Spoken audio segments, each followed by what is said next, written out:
Hello everyone, this is Hanif. Welcome to SK English class. তোমরা সবাই কেমন আছো? আশা করি তোমরা সবাই ভালো আছো এবং প্রতিদিন স্পোকেন ইংলিশ প্র্যাকটিস করছো। এখন আমাদের চলছে বেসিক ইংলিশ গ্রামারের টেন্সের সিরিজ। এর আগের বেশ কয়েকটি ভিডিওতে আমরা শিখেছি যে প্রেজেন্টের আমাদের চারটে ভাগ আছে সেইগুলো, এবং পাস্টের যে চারটে ভাগ আছে সেইগুলো। আর শিখেছি ফিউচার ইনডিফিনাইট টেন্স, সেটা আজ আমরা শিখবো ফিউচার কন্টিনিউয়াস টেন্স। এই ফিউচার কন্টিনিউয়াস টেন্স কাকে বলে? ভবিষ্যতে কোনো কাজ হবে বা হতে থাকবে বা চলতে থাকবে, এরকম বোঝাতে আমরা ফিউচার কন্টিনিউয়াস টেন্স ব্যবহার করি। এসব এক্সাম্পলের মাধ্যমে আমরা শিখে। বোর্ডে তোমরা বেশ কিছু বাংলা সেন্টেন্স দেখতে পাচ্ছ। এই সেন্টেন্স গুলোকে আমরা পারফেক্ট কন্টিনিউয়াস টেন্সে ট্রান্সলেশন করে। সেন্টেন্স গুলো দেখো: তুমি দিল্লি যেতে থাকবে, তারা ফুটবল খেলতে থাকবে, রুমা ভাত রান্না করতে থাকবে, সে বই পড়তে থাকবে। এই সেন্টেন্স গুলোকে আমাদের ফিউচার কন্টিনিউয়াস টেন্সে ট্রান্সলেশন করার যে একটা স্ট্রাকচার আছে, সেই স্ট্রাকচারটা প্রথমে দেখো। স্ট্রাকচার হচ্ছে সাবজেক্ট, শর্টে সাব লিখছি, সাবজেক্ট প্লাস শ্যাল বি অথবা will be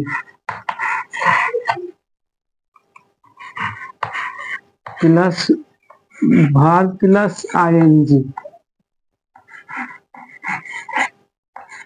plus object other word object. আমাদের যে সূত্র আছে ফিউচার কন্টিনিউয়াস টেন্সের সূত্র হচ্ছে সাবজেক্ট প্লাস শ্যাল বি অথবা উইল বি প্লাস ভার্বের সাথে আইএনজি প্লাস অবজেক্ট। এই যে আমাদের সূত্র, এই সূত্রের মাধ্যমে আমরা এই সেন্টেন্স গুলোকে ট্রান্সলেশন করা শিখবো। শুধু ট্রান্সলেশন নয়, এই সেন্টেন্স গুলো আমরা অ্যাফার্মেটিভ, নেগেটিভ, ইন্টারোগেটিভ এবং WH ওয়ার্ড লাগেও কোশ্চেন করা শিখবো। তোমরা ভিডিওটা শুরু থেকে শেষ পর্যন্ত দেখতে থাকো।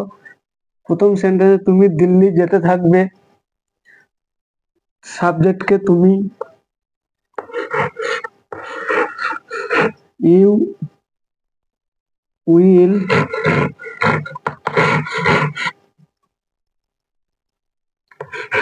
বি, যাওয়ার ইংরেজি যে গো, আর যেহেতু কন্টিনিউয়াস তার জন্য আমরা আইএনজি যোগ করবো গো এর সঙ্গে।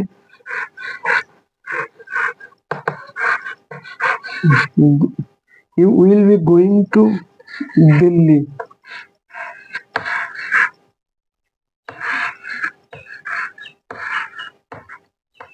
তুমি দিল্লি যেতে থাকবে। পরের সেন্টেন্স দেখো, তারা ফুটবল খেলতে থাকবে। তারা ইংরেজি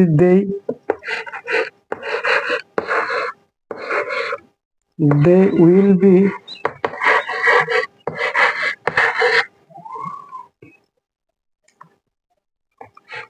playing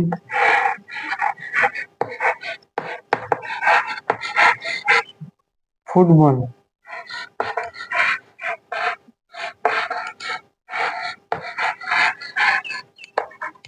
তারা ফুটবল খেলতে থাকবে, they will be playing football. পরের সেন্টেন্স দেখো, রুমা ভাত রান্না করতে থাকবে। Ruma will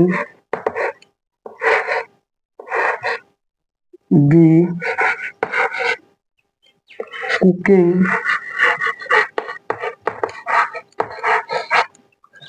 rice.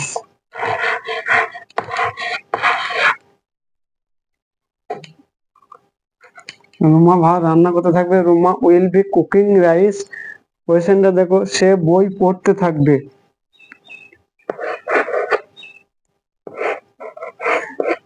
He will be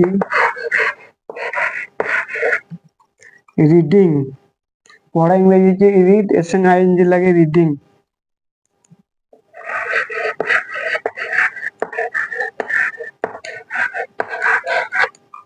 reading a বুক। তাহলে এই সেন্টেন্স গুলো তোমরা বুঝতেই পারলে। এর আগে যারা ফিউচার ইনডিফিনাইট টেন্সের ভিডিওটা দেখোনি, এই ভিডিওটার পরে ওই ভিডিওটা দেখে নেবে। তাহলে অনেক কিছু ধারণা আরো বেশি তোমরা বুঝতে পারবে। এবার এই সেন্টেন্স গুলোকে আমরা নেগেটিভ করা শিখবো, অর্থাৎ না বাচক করা শিখবো। দেখতেই পাচ্ছ সেম সেন্টেন্স গুলোকেই আমরা নেগেটিভ অর্থাৎ না বাচক করবো। আর এই না বাচক করার যে সেমি স্ট্রাকচার, শুধু আমরা শ্যাল এবং উইলের সাথে একটা নট যোগ করে দেবো, তাহলে সেন্টেন্স গুলো আমাদের নেগেটিভ হয়ে যাবে। তোমরা নিচে স্ক্রিনে স্ট্রাকচারটা দেখতেও পাচ্ছ, এই স্ট্রাকচার হিসাবে এই সেন্টেন্স গুলো নেগেটিভ হবে। এসে আমরা এই সেন্টেন্স গুলোকে নেগেটিভে ট্রান্সলেশন করি। তুমি দিল্লি যেতে থাকবে না, ইউ উইল not be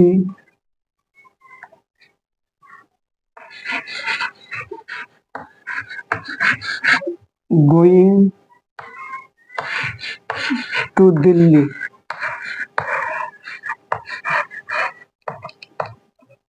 তুমি দিল্লি যেতে থাকবে না, you will not be going to Delhi. তোমার হয়তো অনেকে এখানে একটা প্রশ্ন করতে পারো, যেখানে শ্যাল বি উইল বি পাশে লেগে আছে, কিন্তু নেগেটিভ করার সময় উইল এবং বি এর মাঝখানে নট ঢুকে গেছে কেন?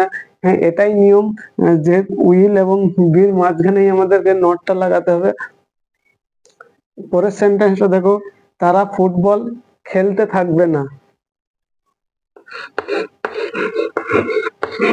they will not be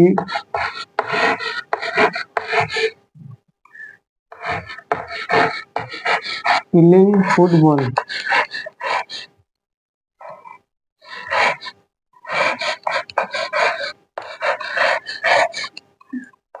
তারা ফুটবল খেলতে থাকবে না, they will not be playing football. পরের সেন্টেন্স দেখো, রুমা ভাত রান্না করতে থাকবে না, Ruma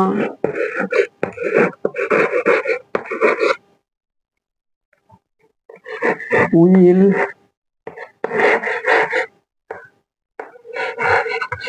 not be cooking rice. Ruma ভাত রান্না করতে থাকবে না, Ruma will not be cooking rice. সে বই পড়তে থাকবে না, হি উইল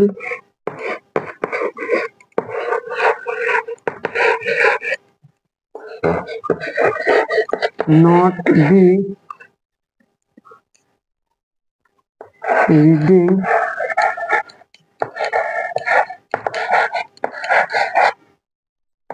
a book.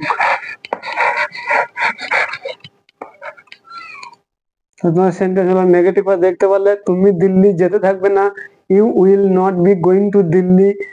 তারা ফুটবল খেলতে থাকবে না, they will not be going to, they will not playing football. Ruma ভাত রান্না করতে থাকবে না, Ruma will not be cooking rice. সে বই পড়তে থাকবে না, he will not be reading a book. তোমরা নেগেটিভ করা বুঝতে পারলে আশা করি। আর এতক্ষণ যদি ভিডিওটা বুঝতে পারো তাহলে একটা লাইক করে জানাও।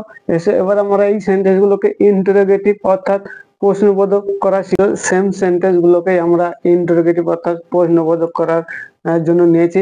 আর এই প্রশ্নবোধক করার নিয়ম কি, তোমরা যারা আগের টেন্সের ভিডিও গুলা দেখেছো, যে 8-9টা ভিডিও হয়েছে, সেই ভিডিও গুলা যারা দেখেছো, তাহলে তারা বুঝতে পারো যে ইন্টারোগেটিভ করার নিয়মটা কি। জাস্ট আমাদের যে অক্সিলারি ভার্ব গুলো থাকে, অক্সিলারি ভার্বটাকেই সাবজেক্টের আগে নিয়ে আসলে আমাদের সেন্টেন্স গুলো ইন্টারোগেটিভ অর্থাৎ প্রশ্নবোধক হয়ে যাবে। দেখো, আর নিচে তোমরা স্ক্রিনের নিচে স্ট্রাকচারটা দেখতেই পাচ্ছ, এই স্ট্রাকচার অনুযায়ী তোমরা এই সেন্টেন্স গুলোকে ইন্টারোগেটিভ করে। যেমন তাহলে কি, তুমি কি দিল্লি যেতে থাকবে? দেখো, will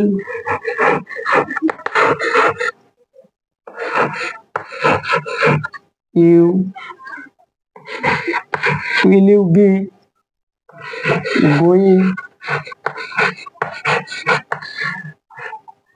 be going to Delhi?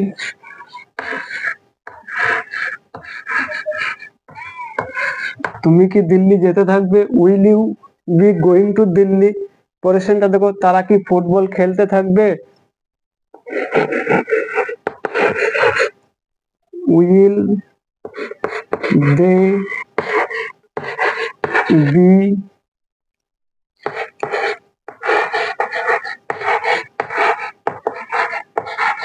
Playing football?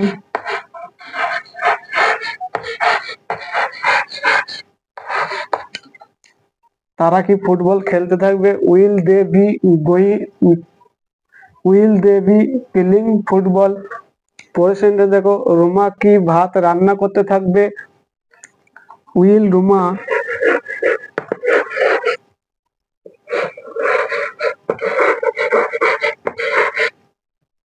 B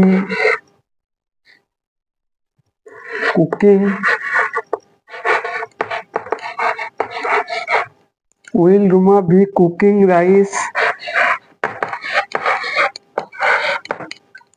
Ruma কি ভাত রান্না করতে থাকবে? Will Roma be cooking rice? পরের সেন্টেন্স দেখো, সে কি বই পড়তে থাকবে? Will he be reading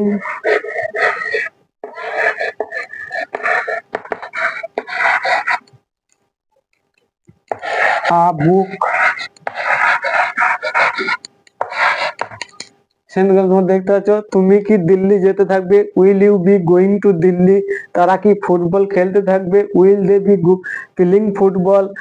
Ruma কি ভাত রান্না করতে থাকবে? Will Ruma be cooking rice? সে কি বই পড়তে থাকবে?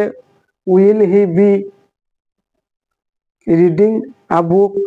এই সেন্টেন্সগুলো তোমরা নেগেটিভ ইন্টারোগেটিভ করা বুঝতে পারলে। এই ইন্টারোগেটিভ করে এই প্রশ্নগুলো আমরা হ্যাঁ, এস অথবা নাতে উত্তর দিতে পারি। আমরা শিখবো WH ওয়ার্ড লাগে ইন্টারোগেটিভ করা।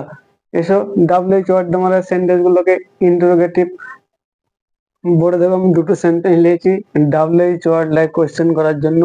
তুমি কিভাবে দিল্লি যেতে থাকবে? তারা কোথায় ফুটবল খেলতে থাকবে? এই সেন্টেন্স গুলোকে আমাদের WH ওয়ার্ড লাগে কোয়েশ্চেন করার যে স্ট্রাকচার বা রুলটা হচ্ছে, জাস্ট আমাদের অক্সিলারি ভার্ব লাগে যে ইন্টারোগেটিভ করা দেখলে ওই অক্সিলারি ভার্বের আগেই আমরা WH ওয়ার্ডটা লাগিয়ে দেবো। তোমরা নিচে স্ক্রিনে স্ট্রাকচারটা দেখতেই পাচ্ছ। এসে সেন্টেন্স গুলো টেন্স করে, তুমি কিভাবে দিল্লি যেতে থাকবে? এই কিভাবে ইংরেজিতে হাউ উইল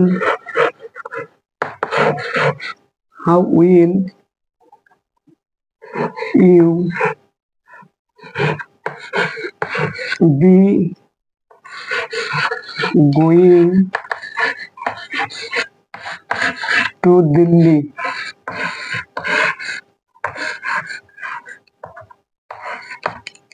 তুমি কিভাবে দিল্লি যেতে থাকবে? How will you be going to Delhi? পরের সেন্টেন্স দেখো, তারা কোথায় ফুটবল খেলতে থাকবে? এই কোথায় ইংরেজি where? Where will they B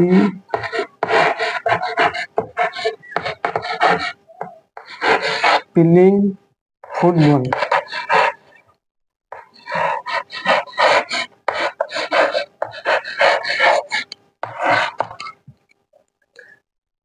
তুমি কিভাবে দিল্লি যাবে? How will you be going to Delhi? তারা কোথায় ফুটবল খেলতে থাকবে? Where will they be playing football? এই ছিল আমাদের ফিউচার কন্টিনিউয়াস টেন্সের affirmative sentence, negative sentence, interrogative এবং WH ওয়ার্ড লাগে কোশ্চেন করা। আশা করি তোমরা এই ভিডিওটা বুঝতে পেরেছো এবং তোমাদেরকে ভিডিওটা ভালো লেগেছে। যদি ভিডিওটা ভালো লাগে তাহলে আমাকে একটা লাইক করে জানাবে, আর এই ভিডিওটা তোমার বন্ধু রিলেটেডের মধ্যে শেয়ার করতে ভুলো না যারা ইংরেজি শিখছে। আর এই ভিডিও রিলেটেড যদি তোমাদের কোনো প্রশ্ন থাকে তাহলে কমেন্ট বক্সে কমেন্ট করে জানাবে। আর আমাদের পরবর্তী ভিডিওগুলো পাওয়ার জন্য চ্যানেলটা সাবস্ক্রাইব করে পাশে থাকা বেল আইকনে প্রেস করে দিবে, তাহলে এরপর যখন আমি ভিডিও আপলোড করব সর্বপ্রথম নোটিফিকেশন তোমাদের কাছে পৌঁছাবে। এই ছিল আজকের ভিডিও, আজকের topic. This is all about today. I will be back another video. Till then, take care. Bye bye.